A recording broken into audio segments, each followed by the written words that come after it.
উপস্থিত গ্রামবাসী, আমরা যখন তারাবির নামাজে ব্যস্ত থাকি, এই দুই চোর বিভিন্ন লোকের গাছ থেকে ডাব, কলা, হাঁস, মুরগি ইত্যাদি চুরি করে বেড়ায়।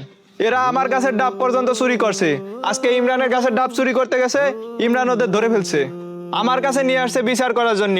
ইমরান ভাই, আপনি বলেন ওদের কি বিচার করব? আমি আর কি বলবো চেয়ারম্যান সাহেব, ওরা চুরি করছে, ওরা চোর। ইসলামের বিধান অনুযায়ী হাত কেটে দেওয়ার নিয়ম আছে, আমি চাই ওদেরকে হাত কেটে দেওয়া হোক। হ্যাঁ, এই কাজ করবেন না ভাই, আমাদের হাত কাটবেন না, আমরা চুরি করব না।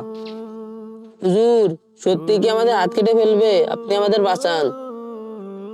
ইমরান ভাই, যেহেতু ছেলে পেলে মানুষ ডাব চুরি করে ফেলছে, আপনি ওদেরকে অত বড় শাস্তি না দিয়ে ওদেরকে আপনি মাফ করে দেন।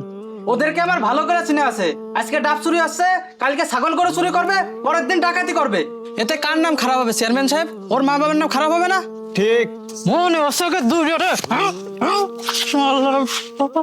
দেখো, তোমরা মনে করছিলে ইমরান ভাই 20 রাকাত নামাজ পড়ে চলে আসবে, আর এই সুযোগে তোমরা ডাব চুরি করবা। তোমরা কি একটাবার ভাবলে না, আমরা দেখি না কিন্তু উপরওয়ালা ঠিকই দেখে। রমজান মাসে শয়তান বন্দি থাকে ঠিকই, কিন্তু আমাদের মনের ভিতরে একটা শয়তান আছে, সেটা বন্দি থাকে না। তোমরা নামাজ পড়তে এসে অন্যের সম্পদ নষ্ট করলে। এখন এই নামাজ কি তোমাদের অন্তরের ভিতরে আলো জ্বালাইতে পারবে? হুজুর, জীবনে অনেক চুরি করেছি, কিন্তু কখনো বুঝতে পারি নাই, আমাকে মাফ করে দেন।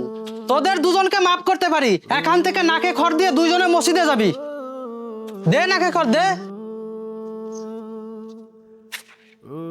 এই তোমরা থামো থামো থামো। চেয়ারম্যান সাহেব, এখন যদি আপনি ওদেরকে এভাবে অপমানি করেন, কাল সমাজে মুখ দেখাতে পারবে না। ওর চাইতে আপনি এদেরকে মাফ করে দেন। যেহেতু ডাব চুরি করে ফেলছে, এই ডাবগুলো ওদেরকে আপনি দিয়ে দেন। ইমরান ভাই, আচ্ছা ঠিক আছে, তোরা দুইজন নিয়ে যা।